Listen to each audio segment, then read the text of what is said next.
Assalamualaikum warahmatullahi wabarakatuh. Perkenalkan, nama saya Muza Safitri dengan NIM 250002279.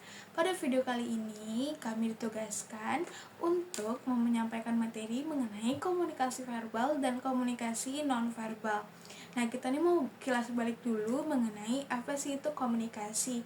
Simpelnya, komunikasi itu adalah proses penyampaian seperti informasi, ide, dan gagasan dari sang komunikator ke komunikan. Apa itu komunikator? Apa itu komunikan? Komunikator adalah orang yang menyampaikan pesan, sedangkan komunikan otomatis orang yang menerima pesan. Nah, terus juga tujuan dari komunikasi ini apa sih? Yang tentunya pasti untuk menyampaikan informasi, terus membangun perasaan atau pemahaman, memengaruhi atau mengubah sikap orang lain, dan juga menjalin hubungan sosial. Nah, kalau menurut ahli komunikasi itu, ini dari Laswell di tahun 1948, komunikasi adalah proses menyampaikan pesan yang dapat dijelaskan melalui pertanyaan who says what in which channel to how with what effect. Siapa mengatakan apa, melalui saluran apa, kepada siapa, dan dengan efek apa. Nah, tadi kan kita tuh udah ngekilas balik mengenai apa itu komunikasi. Nah, ternyata di komunikasi ini juga ada dua jenis, teman-teman. Ada komunikasi verbal dan komunikasi non-verbal. Komunikasi verbal itu dapat diartikan bahwa penyampaian pesan dengan menggunakan kata-kata berupa lisan dan tertulis melalui rangkaian bahasa ke dalam satu pola yang memiliki makna. Nah, di sini disampaikan bahwa komunikasi verbal itu menggunakan kata-kata berupa lisan dan tertulis. Ini misalnya contohnya dalam lisan nih. Dalam satu kelas itu ada dosen, ada mahasiswa. Nah, terkadang itu kita kan presentasi ya, teman-teman. Dan juga karena ditambahkan oleh dosen kalau misalnya presentasi kita udah selesai. Itu terjadi komunikasi verbal di sana. Karena ada komunikasi secara lisan dengan mahasiswa satu dan mahasiswa lainnya, dosen dengan mahasiswa. Jadi itu termasuk ke dalam komunikasi verbal secara lisan. Kalau secara tertulis itu sangat mudah, teman-teman, contohnya. Karena kan sekarang udah zaman modern ya, sekarang udah zaman maju. Kayak nggak mungkin kalau orang itu nggak punya smartphone sekarang.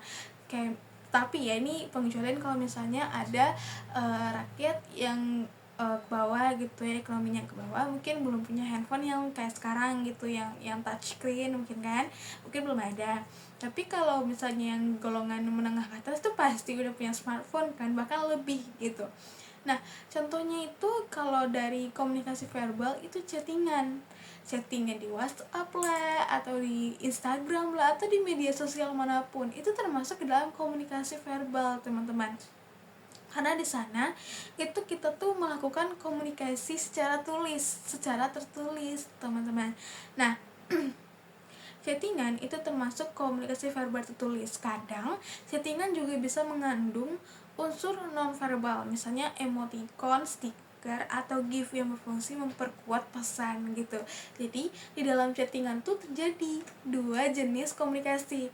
Ada komunikasi verbal dan komunikasi nonverbal tuh bergabung di dalam chattingan. Jadi sangat-sangat berkesan ya, teman-teman, karena dari satu aplikasi gitu kan, atau dari satu tempat kita tuh bisa komunikasi verbal dan nonverbal secara bersamaan gitu. Tetapi juga terkadang komunikasi verbal dan nonverbal itu bisa terjadi secara bersamaan.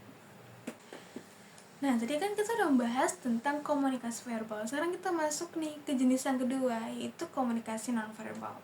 Komunikasi nonverbal adalah tindakan atau atribut-atribut lain selain penggunaan kata-kata, selain yang tadi dengan lisan dan tertulis, seperti kayak nada suara, mimik wajah, atau body language untuk pertukaran makna. Nah, di sini ada tingkat kepercayaan. Menurut penelitian Albert Mehrabian, tingkat kepercayaan orang terhadap seseorang terhadap seorang komunikator itu diambil dari elemen nonverbal, body language, intonasi, ekspresi sekitar 50%, jauh lebih dominan dibandingkan bahasa verbal sekitar 7-38%. Nah, body language itu tuh kayak misalnya nih, kita sedang seperti seminar ya teman-teman. Kan aku ada contoh nih ya teman-teman, aku kemarin tuh ada ikut seminar. Nah, di seminar itu ada sekitar tiga apa ya kita sebutnya, 3 pemateri. Nah, 3 pemateri ini diantaranya itu satunya itu yang paling hebat menurut aku dalam menyampaikan materi, karena dia dalam menyampaikan materi dia itu, yang pertama dia sangat bersemangat, padahal dia itu menyampaikan materi itu di siang hari gitu, yang benar-benar mau pulang gitu kan, jam-jam siang gitu kan, udah capek ya, tapi dia menyampaikan materinya tuh dengan sangat bersemangat. Terus cara dia menyampaikannya itu dengan tidak hanya monoton materi saja gitu, tapi dia juga memberikan sedikit hiburan gitu. Terus juga kadang nanya-nanyain sama yang dengerin dia gitu kan, atau sama komunikannya gitu. Terus juga body language-nya memang menarik gitu, body language. Jadi dia tuh jalan ya, dia tuh nggak duduk aja, sedangkan 2 pemateri yang lain tuh duduk aja. Yang dia ini, si pemateri ketiga ini, sekarang dia terakhir ya, pemateri ketiga ini dia jalan, dia nyamperin komunikannya, dia tanyain gimana nih menurut kalian materi ini gitu, ditanyainnya gitu kan. Atau dia tuh jalan gitu dari sini ke sana, dan jadi dia menyapa semua komunikannya gitu. Dan dengan tutur katanya juga bagus gitu kok, body language-nya juga oke gitu. Nah, hubungannya antara body language dengan komunikasi nonverbal itu sangat berhubungan teman-teman, karena yang pertama, body language itu bagian dari komunikasi nonverbal kan pastinya gitu. Semua bahasa tubuh adalah komunikasi nonverbal, tetapi tidak semua komunikasi nonverbal berbentuk bahasa tubuh. Contohnya warna pakaian, simbol atau tanda itu kan nggak termasuk ya teman-teman. Terus memperkuat pesan verbal. Dan yang ketiga, mengganti pesan verbal. Dalam situasi tertentu, body language bisa berdiri sendiri tanpa kata-kata. Misalnya nih, kita tuh lagi ada dalam situasi pengen perpisahan sama teman di airport gitu kan, di bandara. Nah, teman kita yang mungkin karena sedih banget rasanya mau ditinggal sama teman-temannya, sama keluarga, dia cuma bisa lambaiin tangan. Nah, body language lambaikan tangan itu sudah termasuk ke dalam penyampaian kata, bahwa dia mengucapkan selamat tinggal gitu ya. Jadi dia tuh menyampaikan bahwa sebenarnya dia juga sangat sedih gitu. Kadang kan dari mimik muka juga menyampaikan, kadang dia terlihat seperti sedih gitu ya, tapi siapa yang gak sedih kalau misalnya kita tinggal jauh gitu dari teman-teman dan keluarga kita gitu ya. Nah, melambaikan tangan tadi itu udah termasuk ke dalam komunikasi nonverbal, ke body language gitu. Yang keempat, mengungkapkan emosi sebenarnya. Komunikasi nonverbal melalui body language seringkali jujur daripada kata-kata, karena ekspresi dan gerakan tubuh sulit dikendalikan sepenuhnya. Kadang ada kita ngomong gitu kayak, tapi kadang mimik kita tuh gak sesuai gitu sama apa yang kita sampaikan gitu. Misalnya kita kayak, oh iya kok nggak apa-apa, misalnya ada orang yang nyenggol gitu kan, terus misalnya ada orang yang sembarang ngambil makan kita gitu. Kadang kita sebagai people pleaser itu cuman bisa kayak, oh iya nggak apa-apa, tapi mimik kita kayak kurang ajar gitu kan. Jadi terkadang body language dan juga kata-kata verbal itu kadang nggak berhubungan. Jadi yang lebih bisa mengekspresifkan itu ya body language kita gitu. Ini lagi tentang menurut psikolog tadi ya, yang Albert Merharding itu yang mengatakan kalau seseorang berkomunikasi tentang sikap atau perasaannya itu 7% tersampaikan lewat kata-kata atau verbal, terus 38% lewat intonasi suara, dan 55% lewat bahasa tubuh. Nah, di sini alasan kenapa body language itu atau bahasa tubuh ini lebih dominan daripada kita lewat kata-kata atau intonasi suara itu karena lebih universal. Karena bahasa tubuh dapat dipahami lintas bahasa dan budaya. Misalnya tersenyum, itu ramah, ya kan? Terus mengangguk atau setuju, geleng-geleng penting enggak gitu kan. Nah, terus mengungkapkan emosi asli. Kata-kata dibuat-buat, tapi ekspresi wajah, gerakan tangan, atau postur tubuh seringkali menunjukkan emosi sebenarnya yang aku sampaikan tadi. Kayak POV-nya gitu, ada temen yang ngambil sembarangan makan kita gitu, kadang kita ngomongnya bisa aja nggak apa-apa, tapi kadang dari muka, dari ekspresi wajah, gerakan tangan, pose tubuh tuh bisa bilang nggak boleh gitu. Nah terus yang ketiga, lebih cepat ditangkap. Isyarat tubuh langsung terlihat dan diproses otak lebih cepat daripada memahami kalimat panjang. Nah terkadang orang itu kan bisa memahami, kadang ada juga nggak bisa memahami. Kayak misalnya tadi tuh dari chattingan, kadang kita long text ke orang, kadang orang ngerti apa yang kita long textin gitu kan, tapi kadang ada juga yang nggak ngerti, kayak ini dia ngomong apa, ini dia ngetik apa kok sepanjang ini gitu. Karena nggak semua orang bisa ngerti dari secara verbal ya teman-teman. Yang keempat itu menguatkan atau melemahkan pesan verbal. Nah misalnya saat seseorang bilang saya senang tapi wajahnya murung, terus orang lain lebih percaya pada body language yang dikatainya gitu. Kalau misalnya gitu ada mahasiswa akhir yang ditanyain ya, tapi kadang kalau mahasiswa akhir itu udah jujur aja ya. Kadang misalnya ada mahasiswa awal deh gitu, kayak satu ditanyain gimana kuliahnya gitu, seru nggak, enak nggak, karena dia bisa bilang seru kok, enak gitu.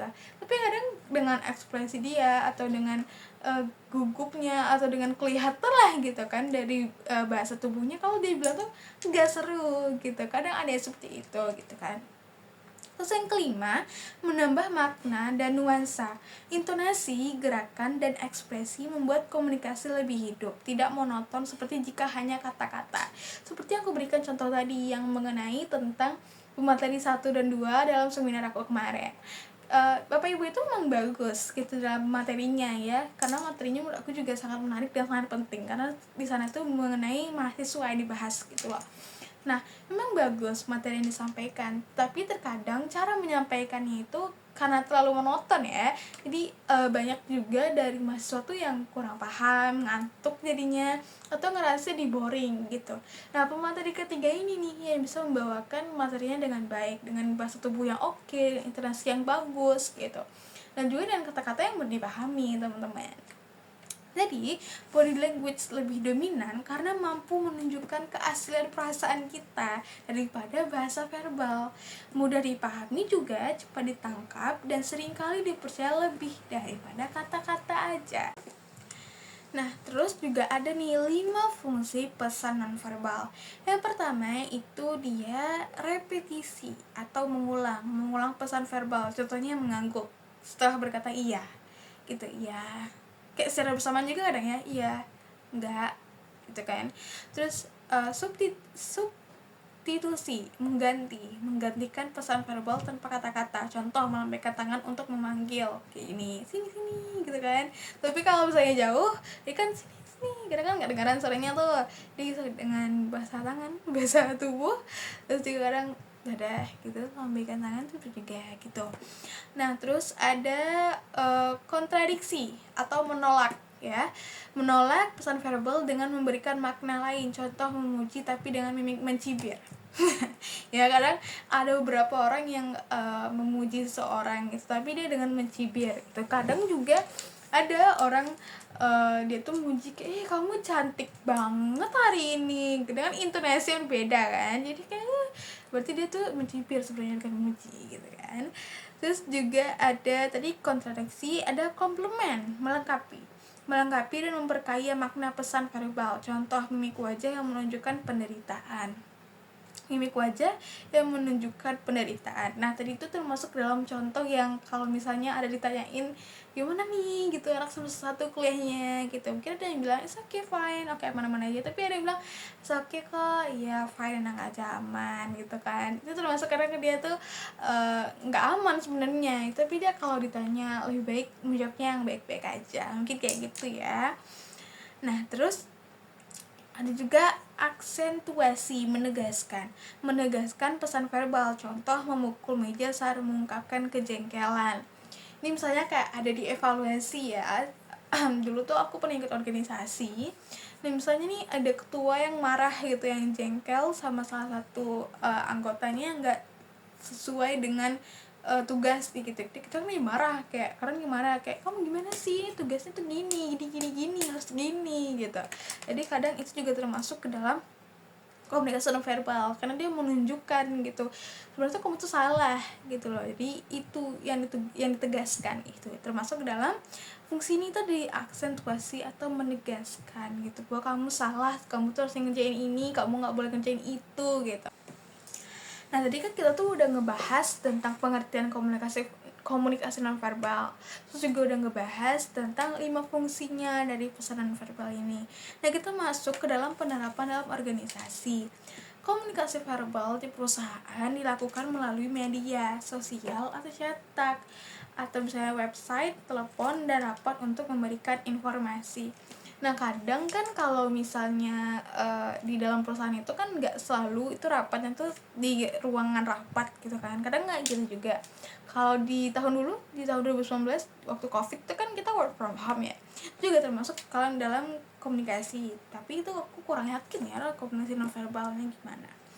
Nah terus ada komunikasi nonverbal di perusahaan dilakukan melalui interaksi tatap muka yang meliputi cara berpakaian yang rapi dan sopan, mengindikasikan penghormatan dan level kedudukan. Terus pemilihan tempat bertemu dengan klien, menentukan level dan kapabilitas. Terus pemanfaatan kemampuan komunikasi verbal yang dilengkapi dengan bahasa nonverbal secara fleksibel dan tepat akan memperkuat dan memperkaya pesan yang disampaikan. Nah di sini tuh kita bahas tentang di dalam perusahaan kan ada cara berpakaian, itu termasuk ke dalam komunikasi nonverbal. Kayak misalnya kita rapi gitu kan, kita datang ke kantor pakai baju dengan setelan oke gitu kan, itu kan termasuk dalam komunikasi verbal yang menyampaikan bahwa aku nih siap nih untuk kerja hari ini dengan pakaian seperti ini gitu kan. Terus misalnya juga pakai wangi-wangian gitu kan, pakai parfum yang oke gitu. Nah misalnya mau ketemu klien, kita tentuin di mana yang bagus. Secara umumnya lah ketemu dengan klien tuh di mana, misalnya kayak di cafe atau resto, atau misalnya ketemu klien di suatu tempat makan yang kita menyesuaikan dengan klien gitu lah, menyesuaikan dia tuh seperti ini gitu, yang buat klien tuh semakin yakin, oh ini dia udah berpenampilan oke gitu kan, wangi, terus dia tahu juga tempat yang bagus untuk rapat di mana, sesuai dengan saya gitu, tuh yang gimana gitu kan. Nah terus juga ada pemanfaatan kemampuan verbal dan bahasa nonverbal gitu, dan yang semakin oke gitu, yang bikin klien kayak mikir wah ini udah oke banget gitu. Seperti kita misalnya lagi menyampaikan gitu apa saja yang perlu disampaikan kepada klien kita tuh dengan bahasa yang baik gitu, kata-kata yang tersusun, bermakna, dan dapat disampaikan dan mudah dipahami gitu kan. Nah terus juga dengan bahasa atau bahasa tubuh yang oke, atau bahasa nonverbal yang oke, mimik wajah yang bagus gitu kan, tanpa harus mencibir tadi, itu benar-benar disampaikan dengan tulus ya, dengan disampaikan dengan tulus, jadi membuat kalian tuh makin percaya, seperti wah dia ini bagus sekali gitu, berpakaiannya oke, rapi, wangi, tempatnya bagus dipilihkan, cara dia menyampaikan materinya ini sangat bagus, bahasanya, kata-katanya bagus gitu kan, tertata. Terus juga bahasa nonverbalnya oke gitu kan, body language-nya udah dipahami, dia seru, dia asik, dan itu mungkin menjadi daya tarik tersendiri bagi sang klien.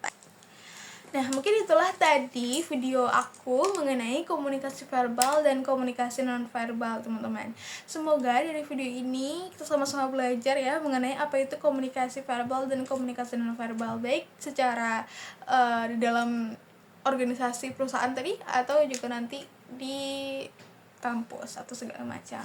Terima kasih, mohon maaf jika ada kesalahan kata. Wabillahi taufiq wal hidayah. Wassalamualaikum warahmatullahi wabarakatuh.